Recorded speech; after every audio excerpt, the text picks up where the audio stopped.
5 faktor yang membuat harga batubara bergejolak. Para sahabat IG dan FB yang budiman. Bergejolaknya harga batubara pada tahun 2022 telah menimbulkan krisis multidimensi di beberapa negara. Batubara yang diharapkan untuk dikurangi penggunaannya, baik untuk pembangkit listrik, thermal coal, maupun untuk industri pengolahan mineral, coking coal, malah semakin tinggi kebutuhannya. Hal ini tentu akan memberikan dampak terhadap usaha untuk mengurangi emisi gas buang, akibat penggunaan batubara ini. Harga batubara untuk kalori 6.000 kilokalori per kilogram NAR, FOB di Newcastle, Australia misalnya, sudah di atas $400 per ton untuk pengiriman kuarter ketiga tahun ini. Bandingkan dengan harga rata-rata pada tahun 2020 untuk kalori yang sama, yang hanya $60 per ton. Naik sekitar 7 kali lipat. Dapat dibayangkan ongkos yang ditanggung oleh pembeli batubara, kemudian diteruskan ke konsumen lewat naiknya harga energi, yang berakibat pada inflasi di negara tersebut. Mungkin sahabat IG dan FB bertanya-tanya, kenapa naiknya bisa setinggi ini?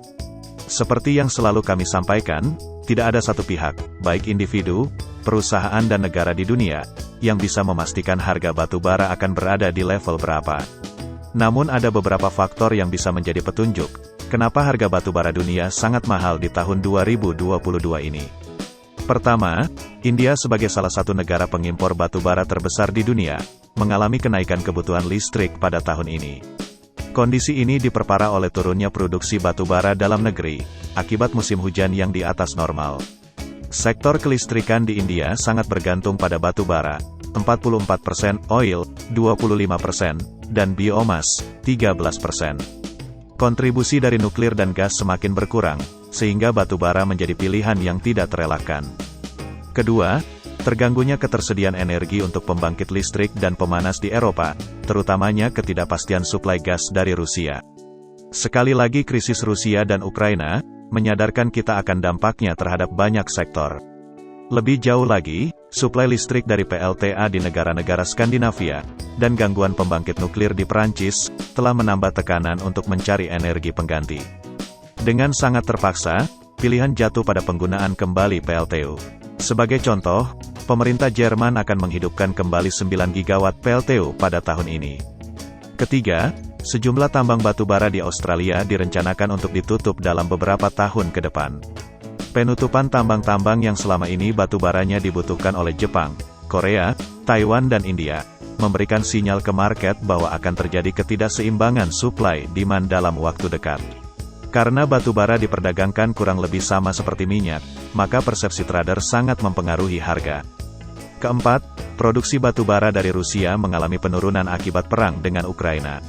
Untuk dapat berproduksi, batubara yang semula ditujukan untuk kebutuhan negara Eropa dialihkan ke wilayah timur Rusia.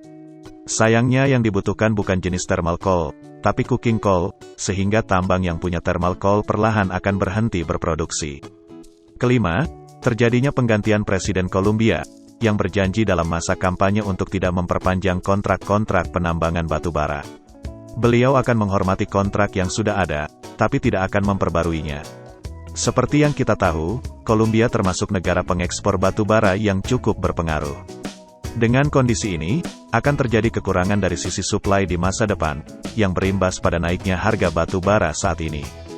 Selain kelima faktor di atas, tentu ada faktor lain yang secara tidak langsung membuat harga batubara bergejolak. Salah satunya adalah, terganggunya LNG plant di Texas, yang mengakibatkan LNG yang direncanakan untuk dipakai di Eropa tidak terpenuhi. Tidak dapat dipungkiri, kebutuhan manusia akan batubara masih sangat tinggi. Namun demikian, jangan sampai kita kehilangan fokus dalam membangun lingkungan yang lebih hijau dan berkelanjutan. Terima kasih.